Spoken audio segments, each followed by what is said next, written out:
come. I'm really looking forward to this panel, to be honest.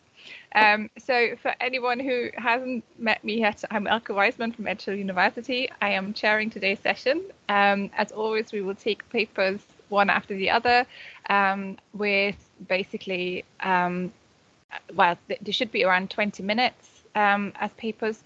And then at 18 minutes, I quickly interject to say that you have 2 minutes left. So, you should get to wrapping up. And once both papers are finished, we will open the floor for questions and answers. So without further ado, we start with Kat Champney. I hope I pronounced that correctly, or Champney? No, that's how I pronounce it. Please correct me if I pronounce that wrong. Who's a PhD student at the University of Delaware. Her areas of research include adaptation on early 19th century literature and American popular culture. Currently, she is interested in contagious narratives, especially if they adapt or manipulate. Apologies, I have to go between windows. Especially if they adapt or manipulate early American Gothic narratives. Other recent interests and publications include the film adaptation of Gone with the Wind, Black speculative fiction, and authorial concerns in fan theory. Outside of academia, she enjoys binging YA fiction. You have to tell us what that is, Kat. Walking the riverfront in Wilmington, DE, and visiting family and the beloved dog, whom we've already heard. She received her MA in Literature 19th Century from Brooklyn College in 2020. So, Kat, over to you. Great, thank you so much. I am going to share my screen. Let's see.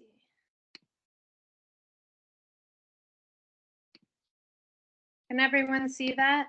Just making sure. Looks good. Perfect. So yeah, thank you so much for the opportunity to present this. I just was talking about it a minute ago. I'm a little bit outside of my normal research zone today. I'm a big fan of the show MTV's Catfish, and this past semester I had the opportunity to do some writing on how the show changed over the COVID-19 pandemic. And I did prepare, I know that the show is a lot bigger in the States, so I did prepare some background information on the TV series too.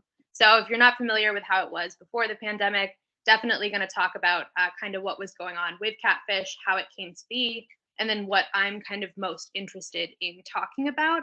And it's also a little bit surreal because a lot of what I'm going to get into is how so many of us communicating on Zoom has made us change kind of our perceptions of what an authentic self is and who we are kind of authentically, and how our Zoom personas or how our selves online might present differently or maybe not. So first I wanted to just kind of get started with a discussion of, what is a catfish? And so the term catfish is now pretty well known in American popular culture. There's a good chance that even somebody who hasn't seen the TV show or who isn't really familiar with what MTV did with it, it's also just used as a verb. So you can, be a catfish, or you can catfish somebody. And I just have the little snippet of the Urban Dictionary definition on the screen right now. But the Urban Dictionary official definition states a fake or stolen online identity created or used for the purpose of being in a deceptive relationship, or beginning a deceptive relationship. And of course, this definition sounds pretty insidious. So I also want to point out right away that this isn't always the case. And this is something that the television series does pretty well. So people catfish and are catfished for a variety of reasons. And very rarely, it seems, do they do it maliciously. Not everybody who's catfishing somebody is doing it to be mean or to hurt somebody. And most of the time, people engage in online relationships using a catfish profile because of social anxiety, bullying, even other kind of systemic forces like racism or other things that are happening that push people into like extreme periods of isolation. And so during the pandemic, which is going to be the period that I discussed kind of at length, everyone was isolated. Even today, some of us, have relatives and people with COVID-19. So we're all very, very familiar with being in isolation and being separated from everybody else, at least physically. And this is something that inherently changed the Catfish series, as it did kind of the audience's participation in the show. And essentially, MTV's television series Catfish goes into depth about kind of the reasons that somebody might be a catfish. And they do this through running investigations about uncovering the physical body or the physical being behind the catfish profile. And so through this investigation, what they're really kind of looking for is finding the authentic self behind the catfish. So they're helping people negotiate, how real is my relationship based on how real or how authentic the person I'm talking to is being. Oops. And so to get into a little bit of adaptation stuff, MTV's Catfish is actually an adaptation of a documentary that features the TV show's host, Neve Schulman. And so Neve was in an online relationship with somebody named Abby Pierce, and he actually ended up meeting Abby's entire community. So I've put the profile picture of the catfish that Neve was talking to on the screen. And so when he was talking to Abby, he not only engaged in a relationship with her, they had tons of things in common, but he also met a bunch of other Facebook profiles that claimed to know her, claimed to be relatives of her. And it was basically a massive online community that he built relationships around. And after a period of time, he decided that he wanted to meet Abby in person. And so the documentary features, his investigation of kind of uncovering where Abby is and trying to meet her for the first time, and realizing that Abby is actually somebody named Angela. And so the style of the documentary is not just telling us the story, but it's also inviting the audience to make the documentary. So we're witnessing firsthand the production of the filmmaking aspects as well. So we're seeing Neve, we're seeing his friends, they're all holding cameras. We're seeing that the things that they're filming, and we're changing kind of points of view from an editing perspective in real time. So it's a very kind of engaged and participatory viewing experience. And one of the things that this documentary specifically, one of the reasons that made it take off is because it was targeted towards millennials who are very, very experienced and interested in kind of the online scam. According to Amanda Ann Klein, because millennials were adolescents during the launch of Web 2.0, the internet, social media, and other telecommunication technologies, fears about the physical safety of youth engagement on the internet accompanied their experience socializing on these platforms. So when this documentary was released in 2010, millennials were a target audience because of that allure and the dangerous side of the internet, which definitely leaked into their marketing as well. We saw a lot of promotional ads that were talking about how catfish could be scary, how it could be, this stereotypical, much older person who is taking advantage of somebody much younger. And so this film got a lot of buzz because it really spent the time talking to Angela and kind of uncovering, okay, why did this catfish situation happen? How did it impact Neve, and how did it impact Angela?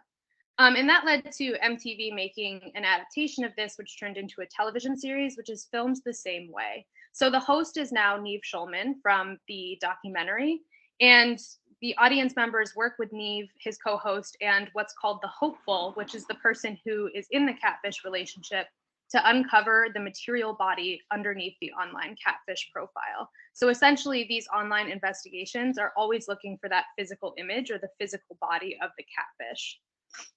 And the show's overall theme is optimistic. Its introduction features a voiceover from Neve, where he reflects on his own documentary, "I was heartbroken, but the weirdest part of it all, Angela and I actually became friends." So essentially, even though we know in a catfish episode that at the end of the episode, the catfish might look differently or appear differently than they initially portrayed, the show's goal is still to bring people together as far as the script says. They're looking to make sure people meet, to make sure people can kind of decipher, okay, was my relationship real? Am I still in love with this person, or can we continue being friends, which was Neve's experience.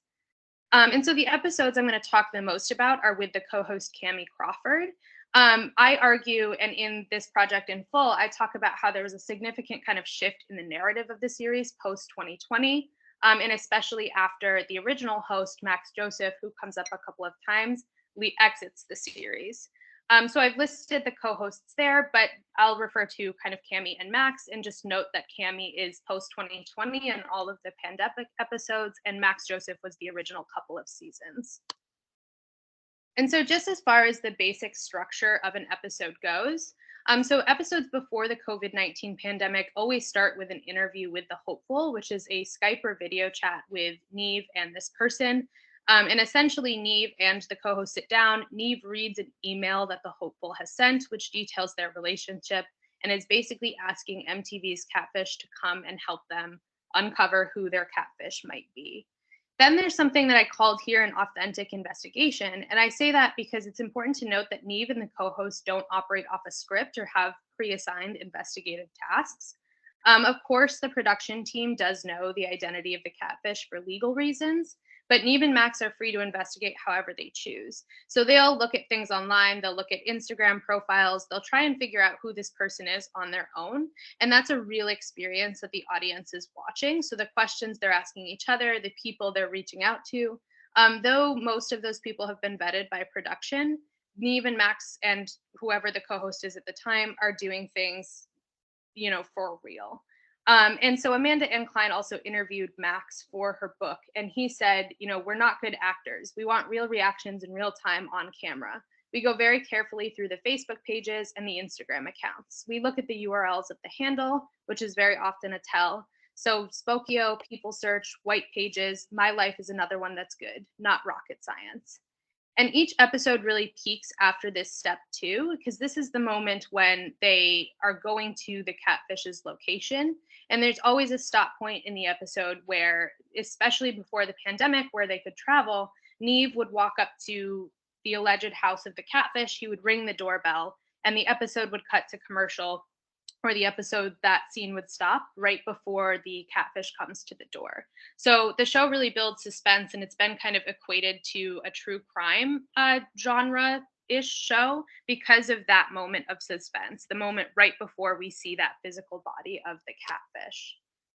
And so the episodes after the pandemic kept the same structure, which was interesting. So though there's no travel in these episodes, they start out with the same kind of interview with the hopeful, but now they've kind of introduced the Zoom platform. So as opposed to before when they were very reliant on Skype, probably some branding opportunities there for Skype, but now they've shifted over to Zoom, which was very much kind of the app that everybody was using during the pandemic. We were all talking about Zooming. Zooming was very much becoming a thing, as I'm sure all of us are familiar with. So Neve and the co-host, who's Cami, would reach out to the hopeful. They would talk to them from their separate camera screens. Everyone was in isolation. They would perform the same type of investigation, but they would do all of it on Zoom with the share screen feature. So we would see kind of what Neve was clicking on, what Cami was looking at, and we would be there almost as if we were on the Zoom call ourselves. I'll get into that in more depth later, but essentially the television screen became a Zoom call. And then the last step is the one that probably changed, I would say, the most, which was the interview with the catfish also became on Zoom. So a TV series that, previously relied on kind of finding this physical body and locating them and capturing that moment where they're meeting physical body to physical body for the first time became an online Zoom call, which changes the dynamic immediately. And so I just captured a quick image here, which is what a little bit of that looks like. This is the moment when the catfish, who is the text messages with Keith there, says that he'll join the Zoom call. So they all know that a person they haven't met before is about to hop into this call. They don't know what they look like. All they've realized at this point, excuse me, is that the person in the catfish profiles, that physical body they've seen in those images, is not the same person that's going to join the call. And so one of the most interesting things that Catfish does is attempt to kind of get all of us to define what we consider an authentic self. When we're working with or a Facebook profile, a lot of people will say, they'll jump to, hey, that person is not who they say they are. And what Catfish is doing is challenging that, is asking that question, can that person be who they say they are, even if they're using different pictures? And everybody's going to have kind of their own answer to that, but the show is giving us a variety of reasons and a variety of situations that sometimes challenge kind of our conceptions of that. and puts us in the shoes of people in isolation who are engaging in these relationships. And in her book, Sarah Dinnen analyzes the use of digital technology in identity construction in Catfish. And she writes that the signs of social networking overlay, underwrite, and get entangled with the reality of the traditional diegetic space, so the TV show or film, making their own visual case for the online social network as the diegetic scene. So Catfish is about the people, but the screen is always in the way. The screen is the site of the social. And so essentially, regardless of how close one is to a catfish or to the case, the screen limits how far an audience member can zoom in on the catfish in both a physical and metaphorical sense. So when the series had travel, the camera captures those physical interactions for the audience. So Neve and Max shake hands and hug the hopefuls and the catfish, whom also often share a hug at the end or some other form of joining. So while we're still kind of blocked by that screen, there is a television screen in between us. We're witnessing those two physical bodies come together. And so Dinnen writes, the camera in Catfish continually zooms in on the various screens that represent communication between the subjects, but this zooming in can only make more visible the surface, as the camera cannot take the audience past the pixels that comprise the image on screen. And so she's referencing specifically here the first sequence of each episode, as Neve narrates the love story and the audience sees recreations of the catfish text messages along with profile photos. And so the audience, like the hopeful, can't break through that initial social media boundary. And so because of the boundaries on the screen, Dinnen argues that Catfish is primarily concerned with locating not where a true self is, but where a true body resides. So the body then, at the end of a Catfish episode, becomes the prize at the end of a road trip movie. It is a locatable point on a map, a journey of locating selves, an image of locative media, and a non-engagement with the geographic, environmental, and political influences of social media. And so the image on the PowerPoint slide right now is when Neve is doing the narration, and they've pinpointed a map where what they generally do is they pinpoint where the hopeful is, who is in that little image, and they pinpoint where the catfish is. And they trace that kind of physical location so that when they're running the investigation, it is very much like they're chasing that physical body. And that is what they're looking for at the end of the series. And so during the pandemic, the focus of the series shifts from finding that point on a map to further consideration of some of those geographic, environmental, and political influences that were difficult to determine before. Because we know there's not going to be travel, there's not really as much of a roadmap involved, the shift really is on kind of determining, okay, what is the authentic self? And now that we're all isolated, how can we figure that out? And so furthermore, Michael Lovelock defines the authentic self in the context of Catfish and reality television programming as a conception of selfhood as a unique and innate set of personality traits, desires, and emotional and intellectual dispositions, which are perceived to form a psychological inner life of the individual. He also defines how audiences of a reality TV show negotiate who is real and who is fake by saying that reality shows frequently display self-awareness of their own statuses as constructed televisual environments, calling on viewers to assess which on-screen participants are being real and who in opposition is being fake and performing for the cameras. And so what's interesting about Catfish is that this form of evaluation is baked into the show because we're already asked to negotiate realness and to find that authentic self. So it's presumed that the hopeful, Neve, and Cami are being authentic and therefore they're being real. We kind of forget for a moment that this is reality TV. And we know that the investigation is not scripted. So it feels like the fakeness we're looking for is kind of weighed towards that catfish. And though audiences may wonder about Neve and Cami's realness in terms of, what they might have been told to say, even though it's unscripted, or what might have been edited out, the location and the authentic self behind the catfish is always the primary mystery. So that's who we're really looking for. And also, Catfish, though it's definitely reality TV programming, is participatory in a manner that distracts from original queries about reality television. So Neve, Cami, and the hopeful, may not be entirely real in the sense that sometimes they must edit things to make sure that it's able to air, but they're more real than the catfish, which allows us to recognize and acknowledge their authenticity. And so both Dinnen and Lovelock, the two scholars I just quoted, are writing on episodes of the series that occurred before the pandemic. As of right now, there hasn't been a lot of scholarship on kind of how catfish has changed, even though there's been this massive kind of renegotiation from finding that physical body to finding purely the authentic self with the Zoom screen in between them. And like a location on a map, it's authentic because the audience participates in the investigation and uncovers the fake in reality TV programming. So the audience is participating in the investigation, as I'm arguing, even more as they're joining a Zoom call. And in theory, if the central tenet of Catfish was to discover an authentic self through locating a physical body and capturing it in the same screen as the authentic Neve, co-host, and hopeful, then the show should not have survived the pandemic.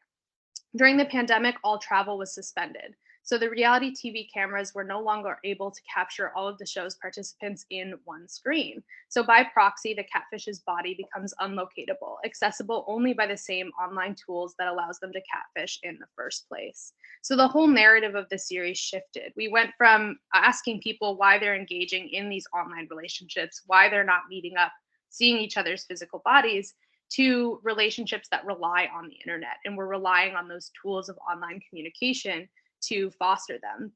And so for me, this prompted these two central questions. Excuse me.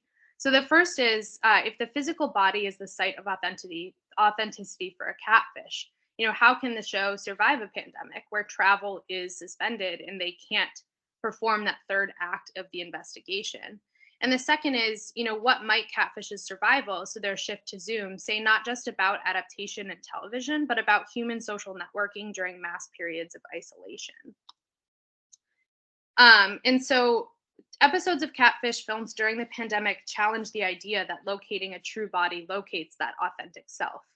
Because the catfish are no longer locatable on a map, they're instead locatable on the digital sphere through the Zoom platform. So Zoom becomes kind of a proxy for this quote idea of the real world as being physical bodies. And during the first episode in season 8, episode 11, which is the episode I'm going to talk about today, and most of the images on the screen are coming from that episode, Neve and Cami originally connect digitally from their separate apartments, as opposed to their traditional meeting, in the Catfish headquarters or in hotels to talk about the case. So they would typically sit together and kind of figure out the investigation. But because everyone was in isolation, they were initially separated. And both of them, like the audience, are in quarantine. So this signals a narrative and technical shift. The camera cannot zoom in on any of the interactions, and they will not physically connect with hopefuls or catfish. But Neve and Cami now have equal access to the participants' physicality as the audience does, often mimicking the appearance of a Zoom call as the television screen set up.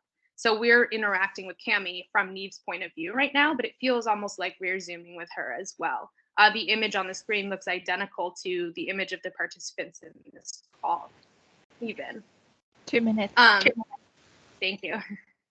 So additionally, the first notable shift in these episodes is in the opening. Rather than Neve talking about the history of Catfish, which alters slightly from season to season, Neve opens the show in a vlog format as he kind of gets people up to date in the world and says, how can we film the show in this way? And so after both display their home offices, Neve texts Cami to join a Zoom call, and the screen becomes that Zoom image. So here we're seeing Neve's iPhone, some of the note pages as they kind of engage with this investigation. And instead of just narrating the catfish story to Cami, Neve shares his screen with her as they go through the hopeful's email and look up the necessary information, at the same time sharing the screen with him. And aside from the newly digital setting, the dialogue between Cami and Neve remains consistent with their dynamic, but they confront the more empathetic perspective of the Zoom call. So when Cami expresses some skepticism about the relationship, she makes a comment that says that the hopeful doesn't even know how the catfish eats. Neve responds to her and says, "We can all better understand the power of digital communication due to widespread isolation."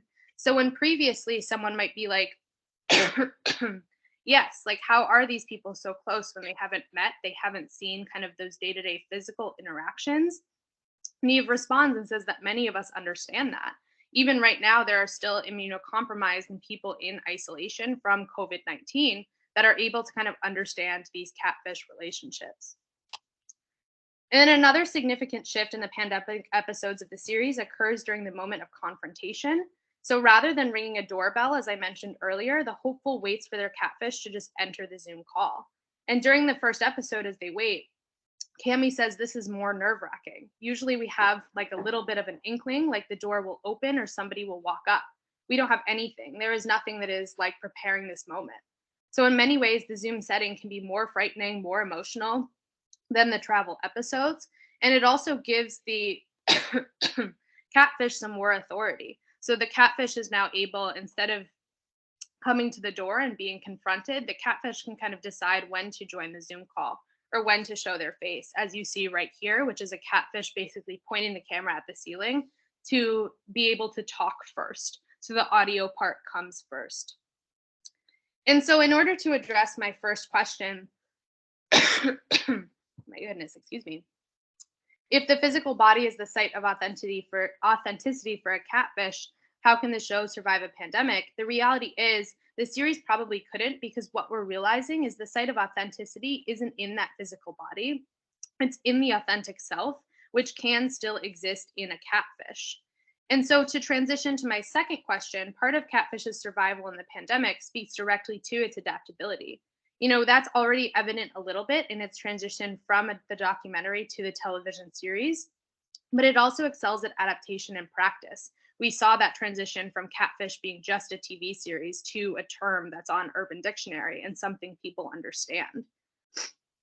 And then one of the other kind of last things I'll say before I conclude is that a lot of the early criticism of Catfish was that it was very materialistic and it was superficial. It was judging people who chose to be catfish, and it wasn't being fair. And so Alicia Cosma talks about this a little bit when she talks about Angela, so Neve's initial catfish, and she describes the catfish profile as an expression of Angela's desire to reclaim herself in her own life. So there was some early recognition of even Angela, Neve's catfish, had her authentic self in the catfish profile rather than her physical body. And while Catfish initially portrayed the catfish profile as the ostensible villain of the show, who is introduced in the final act and whose motivations and personal history are rarely explored in depth, the shift in the pandemic episodes allows for further exploration into the catfish's motives and what they're talking about. And other benefits from the Zoom platform come from being able to connect with catfish that are further away. So they had catfish from other countries. So there were more conversations about kind of worldwide problems in the LGBTQ+ community, learning about more forms of oppression, and learning in more depth about poverty-driven working conditions that would lead somebody to catfish. So while initially the show fell a little bit short in terms of addressing systemic reasons somebody might be a catfish, things like racism, things like poverty, things like living in the United States or elsewhere in a non-normative body, the Zoom platform allowed for those issues to be explored in more depth through conversation and through connection online. And so in conclusion, while MTV's Catfish remains imperfect, as many reality programs do, its imperfections set a welcoming tone for a show about imperfect authenticity. So how we interact when we want to show ourselves and how we might when we don't. The pandemic undoubtedly taught many about their family, their relationship, and their friends, but it also asks television to reconsider how we portray real people and authentic relationships when more of us can now understand what it is to connect online. And so I'll conclude here, but thank you so much for listening to my presentation. And as I said earlier, Catfish did just come out with some episodes in the UK, so feel free to definitely check it out. Thank you very much, Kat. Thank you. Brilliant. And if you can just stop sharing, and so that Gavin, our second speaker, can join and start sharing his screen. So just to let people who've arrived a bit later know, Maria unfortunately is down with COVID and she was feeling quite rough on Monday. So she was indicating she was unlikely she would be able to join us, and indeed she's not here. So it's just Kat and Gavin today. Gavin is at the at Edinburgh Napier University, and he's a sociologist, but he speaks to us today about television, and in particular ideas of bureaucracy on television. He is normally interested in links between work, organisation and culture. Over to you, Gavin. Thank you. Can you hear me okay? Great, thank you. Yeah, great. So thanks very much for having me here. I'm, like I've been saying, a bit of an interloper in that I'm a sociologist by trade, but I am interested in these in work and organisation, particularly in the cultural industries, and interested too in representation. So yeah, this is kind of where I'm coming from with this talk. So obviously this talk kind of fits into the current moment to a certain extent. Right now, we're wondering if the current Prime Minister has gone or not. Somebody could probably tell me if that's changed mid-talk. But yeah, there's an interesting shift, certainly. Like in TV in the UK, Line of Duty is arguably one of the key television dramas over the past 10 years. And within that as well, there's this sort of underlying undercurrent of bureaucracy as both the figure of the purpose of the show, attitudes towards bureaucracy within wider society, and now this interesting thing where Line of Duty memes have been produced, which are about holding the current government to account, and it really taps into the wider conjuncture, if you like, or within certainly Western or global North, or Anglophone government, if you like. Certainly the rise of these sort of far right populists that we've seen. So yeah, why bureaucracy then? Representation of bureaucracy. I mean, obviously, I think most of us will have this common sense understanding of the word bureaucracy and have a particular aversion probably to it, rather than actually thinking bureaucracy is great, which is why I'm here. And it certainly gives us a lens into the current conjuncture, this anti-bureaucratic romanticism that has really defined the past 10 years, whether that's the lead up in the UK from the Brexit referendum to the break with the European Union, or the Trump moment in America, where basically a norm-defying populist arrives who rejects all precedents and ideas of legal process and things like that. And certainly this rejection of bureaucracy and how bureaucracy is serves the undeserving or produces waste or is inefficient are things that are within popular culture at the time. And TV, and especially reality TV, has had a key role in the legitimation of these anti-bureaucratic trends. Certainly studies of reality TV in the UK around poverty porn, for example, show how the bureaucracies around welfare are attacked within these things. And obviously reality TV produced Donald Trump as a public figure to a certain extent. Obviously he existed before that, but his role in The Apprentice and the role of CNN in producing him as a public figure is important for TV studies to think about. So why bureaucracy as well? It's not just a representation or the common sense that is produced around bureaucracy, but as a product of the cultural industries, television outputs are for the most part products of bureaucratic principles. If you think about bureaucratic control, if you come across Bill Ryan's work, for example, the ideas of genre repeating the formula, formatting, and our expectations of what a drama are in organizational terms fit with ideas of bureaucracy. And creativity, the thing that we celebrate so much within the creative and cultural industries, is often contrasted with the constraint of bureaucracy, that creatives can't be constrained or hemmed into organizations that are that take away that innovation. And the models of passionate work that we see within the creative and cultural industries are disseminated into the wider world of work, if you like. The idea that being passionate and being creative and being unconstrained then becomes an onus for wider private sector and public sector organizations to advocate for flexibility, to advocate for post-bureaucratic organization based on project work, all these things that we understand the cultural industries operate with, and these informal recruitment networks and things like that, certainly moved from the cultural industries into the wider economy. So for those of you who don't maybe think about bureaucracy in particular sociological terms, a bureaucracy is a large-scale organization. Obviously, would be associated with a hierarchy, with people having certain responsibilities, rules, procedures, regulations, and formality and due process. When we think about formal organization, for example, or especially a public sector organization, we tend to think about it in terms of it being a bureaucracy.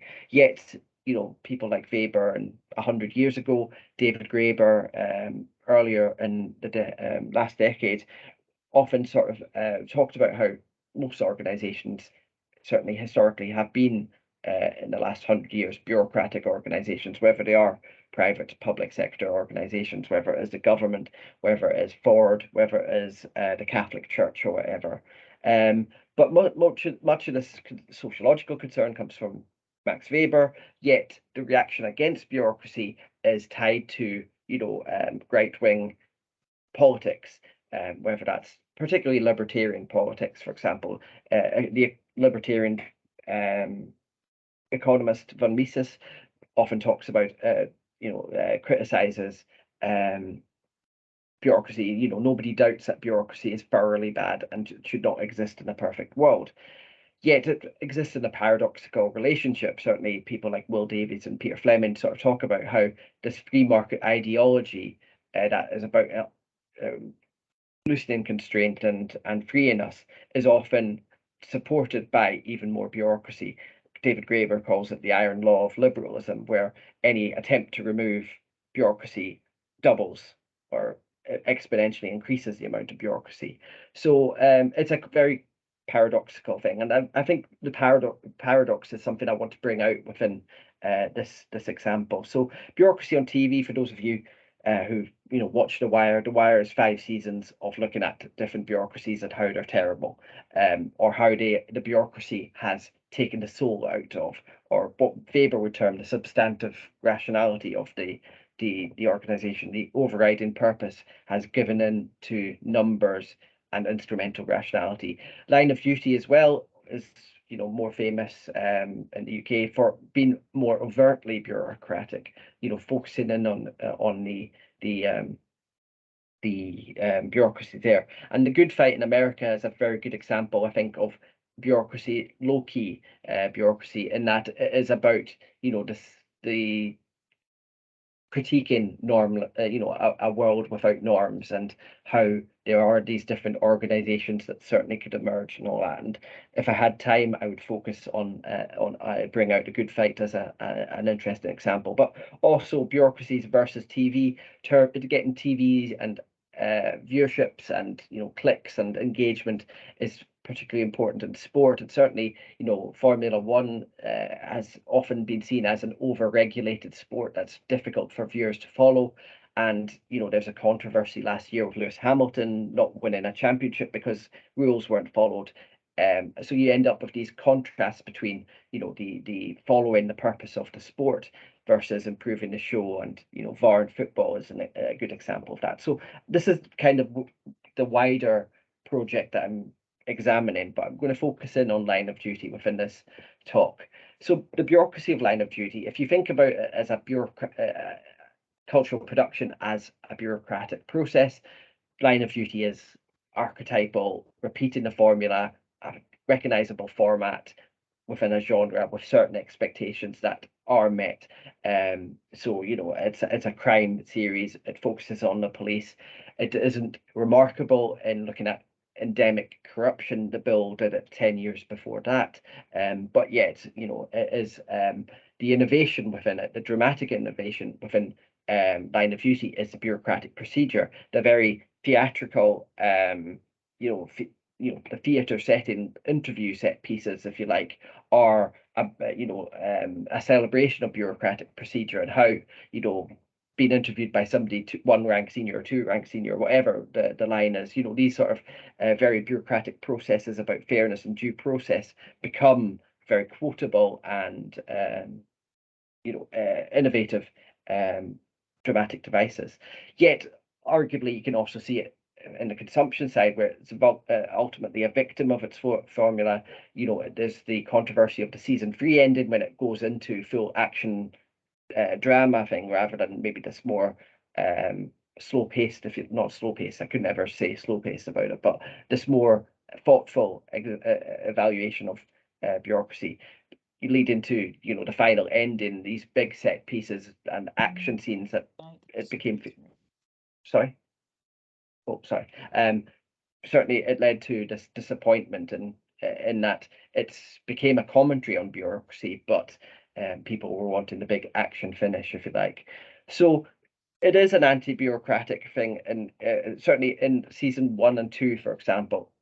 For those of you that don't really know that much about it, it's about well, I was meant to explain Line of Duty a little bit there, but anyway. So sorry, was somebody asking me a question there? No, okay.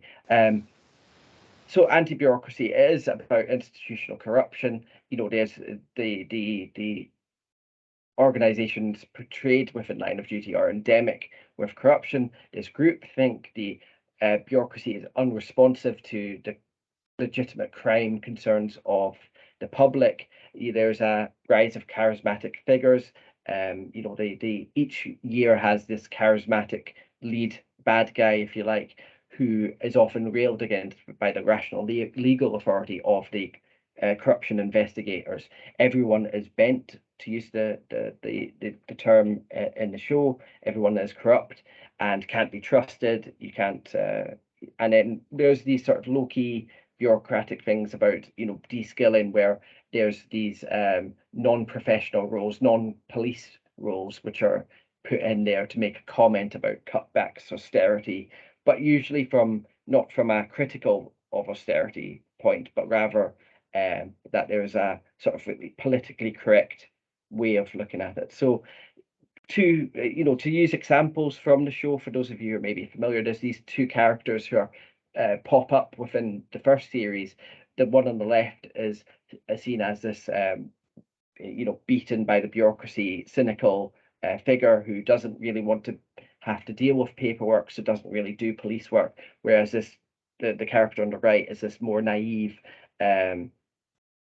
representative of what policing should be about, being in the community, being about that, and how his inability to be a proper police person because of procedures gets away and creates the broken families represented by this character. This character appears in series 1, is corrupted, and then appears in later series as well. Sorry for the spoilers if that's there, but his character represents the broken family archetype, if you like, that really talks to the anti-welfare discourses that go around in the early 2010s. This character, played by Neil Morrissey, is seen as the welfare scavenger, to quote Stuart Hall, the person who is just following bureaucratic procedures, taking advantage of bureaucratic procedures, and on the take and things like that, because he fakes his disability and all this sort of stuff. And that really does play into, again, the early 2010s discourse around people who are taking advantage of the welfare. So there's a shift, certainly, that you can identify within the show around series 3, when you get to the post-2016 moment, the rise of Trump and the Brexit discourse signals a shift in bureaucratic discourse. Certainly, this is not just about Trump, it's also about the Me Too movement and the central moment in the cultural industries. The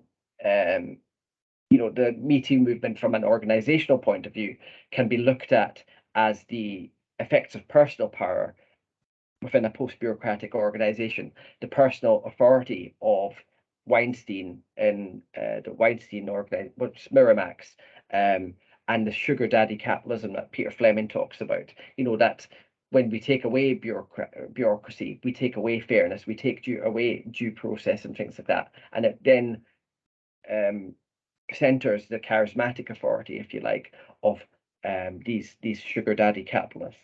So the Me Too movement isn't just something that happens, is represented on screen. It is also about the organization of the cultural industries as well. So there's these interconnections between production, consumption, and reception, if you like.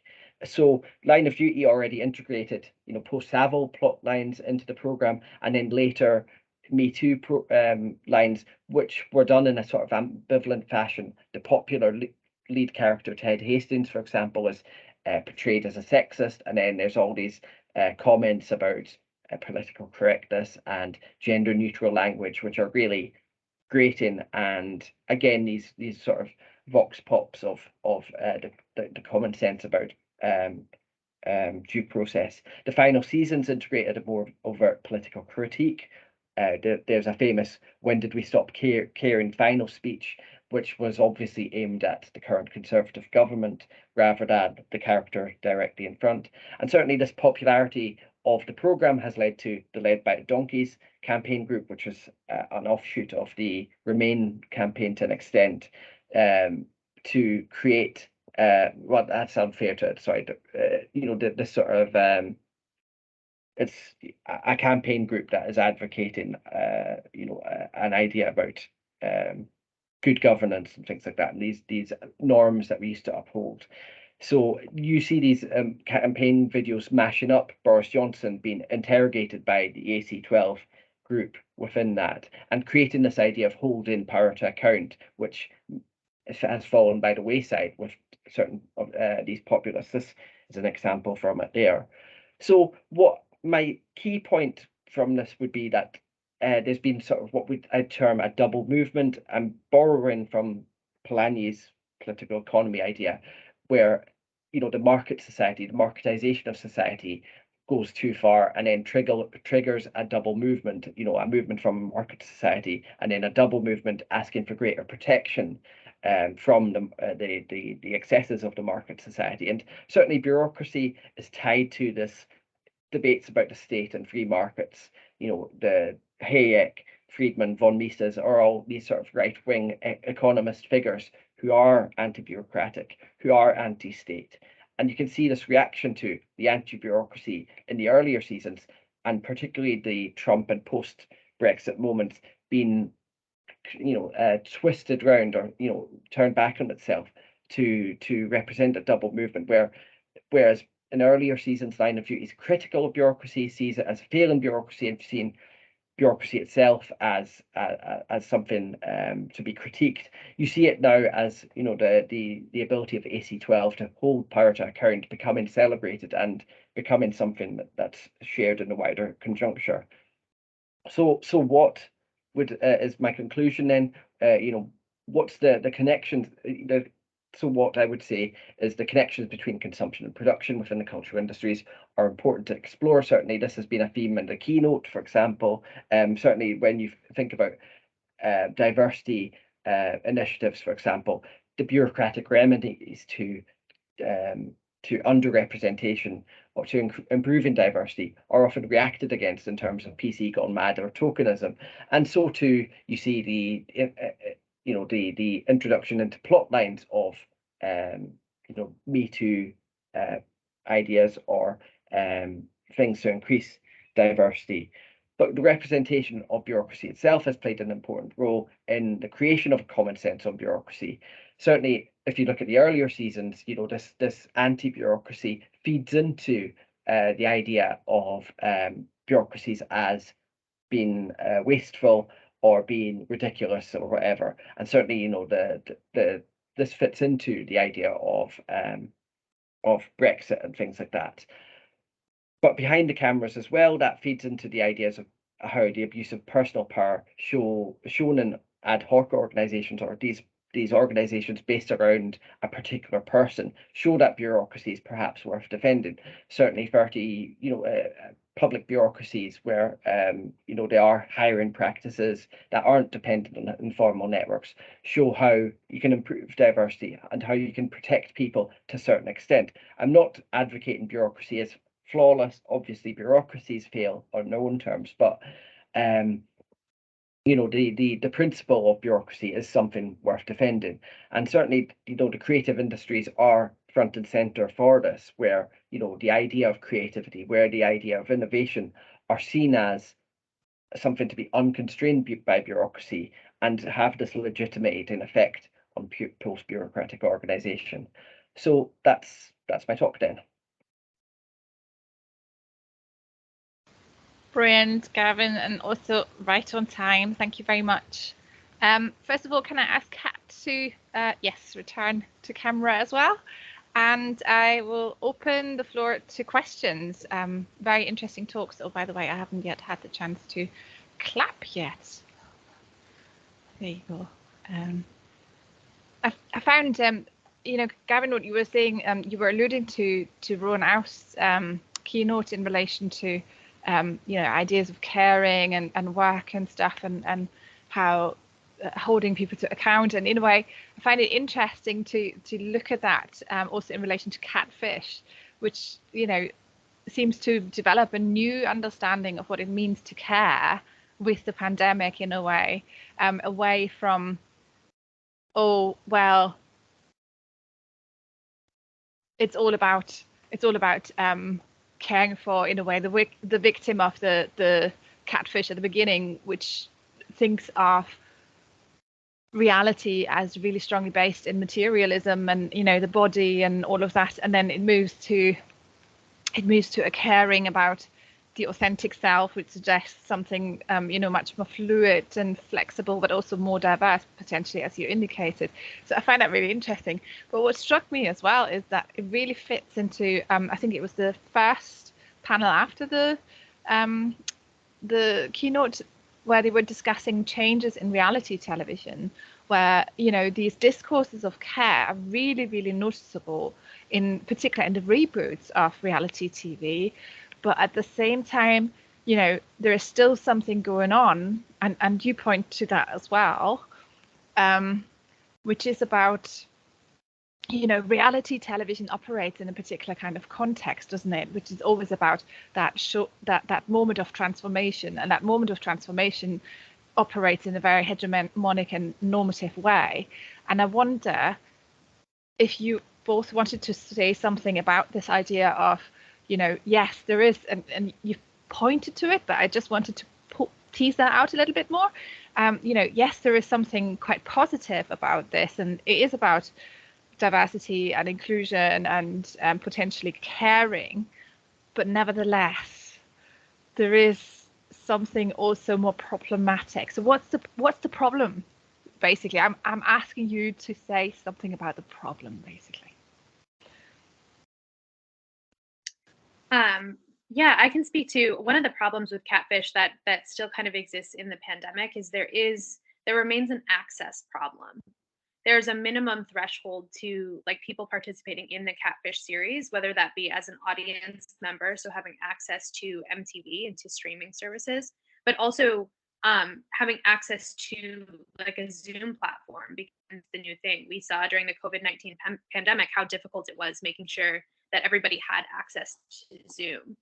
So we're still kind of facing, at least in the Catfish universe, this problem of poverty levels, and how we make sure that people, even with lower levels of access that are also super isolated, are being recognized and acknowledged within the Catfish/Hopeful setup and that formula. So I think that's definitely one of the largest problems that still exists, and that the pandemic highlights really well, is that even though we can kind of cross international borders, we still can't cross that boundary between people who have access to the internet, people who are able to log on to Zoom, and people who are not.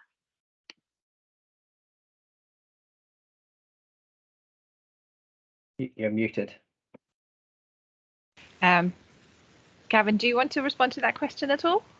Yeah, I mean, I was reminded, Kat, of with with Catfish, we've got Love Island going on right now within the UK, and there's this sort of scene device that they do where they send all the participants to this thing Casa Moor where they're, you know, meant to cheat or not cheat or whatever, and it's this removal of materiality to try and reveal an authentic self as well, which I found, you know, a lot of parallels with what you were talking about. But you know, these things within reality TV where it is, you know, the reveal of setting up people to fall, which shows like I'm arguing that bureaucracy in my paper is something to maybe defend a little bit, but we do have these uncaring bureaucracies, and certainly reality TV is, you know, criticized for that lack of care because it leads to stimulate clicks or whatever. So, you know, once there's that economic imperative, you know, there is that sort of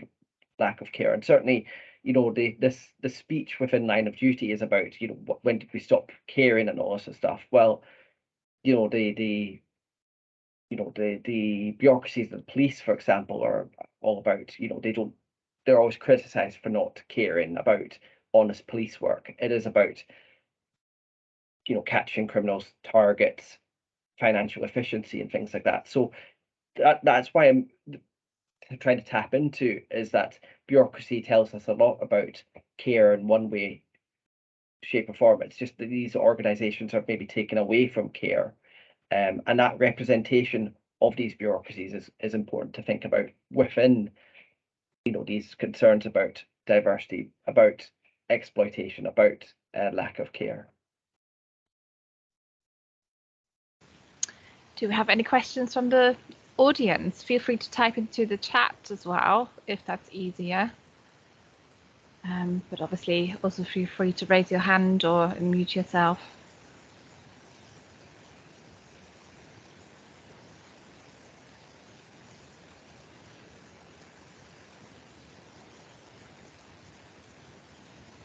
Or do you have questions for each other?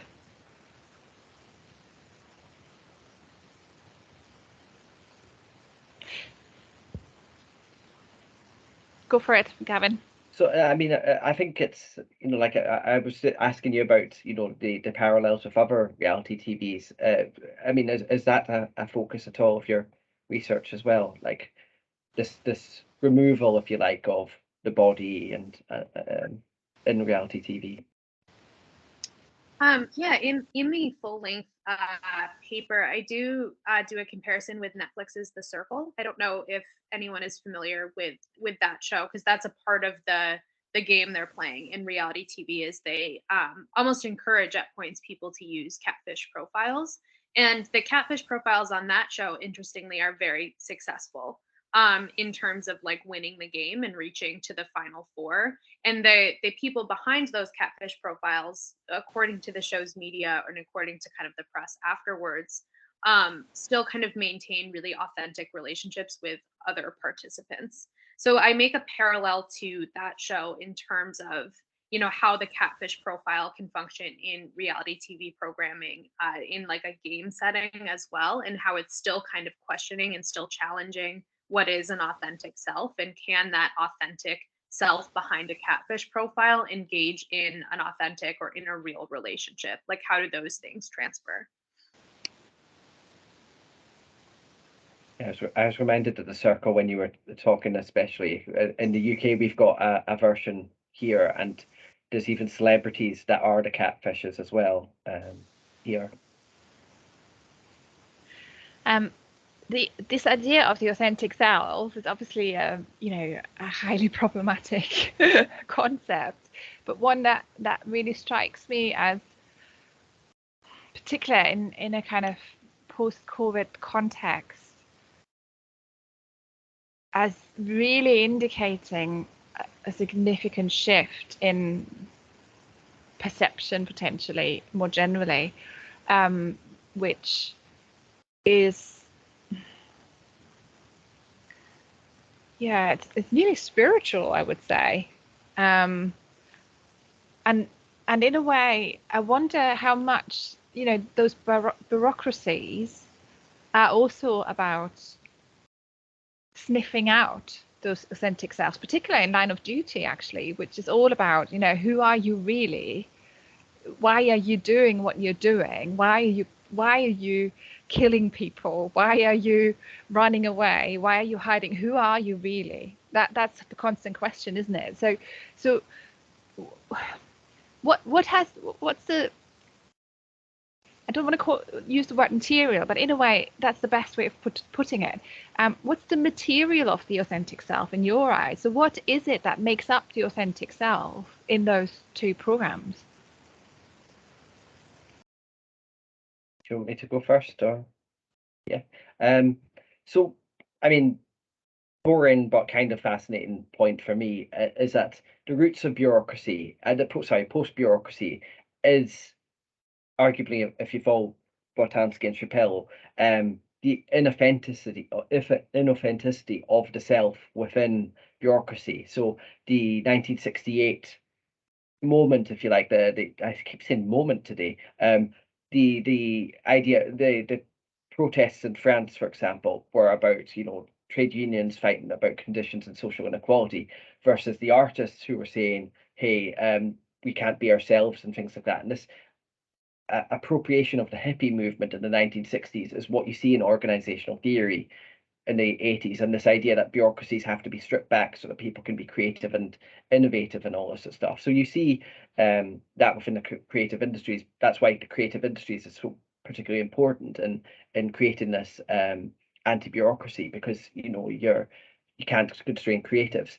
And what I find with bureaucracies is that like when you are anti-bureaucratic, when you are taking down these bureaucracies because they are inauthentic or whatever, or they are taking away the protections that we maybe had, things like that. So when you see this sort of double movement that I term, it is about this idea. I've kind of lost my train of thought a little bit, but the bureaucracies are about like saying, these charismatic figures are inauthentic. The big bads, if you like, in each series, they can't be that good a copper. They must be crooks. They must be, people who are being incentivized by the bureaucracy to be brilliant. So it is about showing that these people are inauthentic to a certain extent as well, and that ties into the wider discourse about bureaucracy.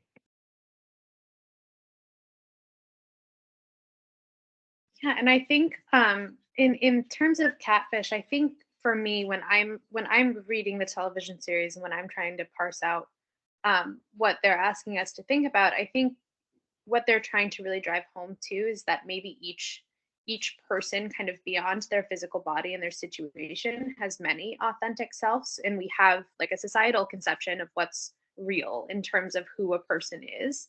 But when we are presenting ourselves online and when we're kind of putting on different caps, and I think kind of an interesting parallel too is somebody when they're a politician, their political persona or their political identity versus who they might be at home.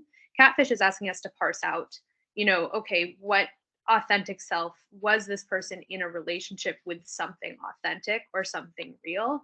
And it really kind of asks viewers to determine how they build that definition and whether or not they need that physical face or that physical body to engage with an authentic self and to build a relationship that we would consider, or they would consider real. And I think in the Catfish kind of universe, the differing ends of the episodes kind of reveal more about what that person finds authentic than others. Because we have episodes that end with somebody who decides that they can't be in a relationship with the person behind the Catfish profile because of the different pictures alone or because of other things that are happening. But there's other situations where the two people involved, even if both of them, were not entirely honest about their physical bodies, where they do engage in relationships that are successful. So I think the series really leaves it up to the audience and leaves it up to the hopefuls and the Catfish to kind of determine whether or not the person they were talking to was being authentic. And it shows how all of us have kind of multiple versions of ourselves that may each be authentic in differing levels. Great. Thank you. It's interesting for me at the moment in particular, because obviously with Boris Johnson in particular, the question of the authentic Boris Johnson is really, he's basically presented as persistent liar, and you can't trust him, and But that in a way is his authentic self, that he is that liar and a problematic person. Any questions at all?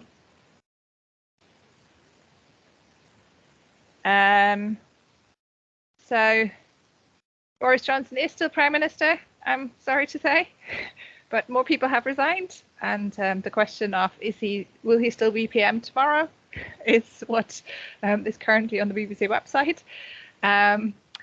But can we thank the two speakers, Kat and Gavin, again for two very insightful and provocative papers that at least stimulated me to ask some questions.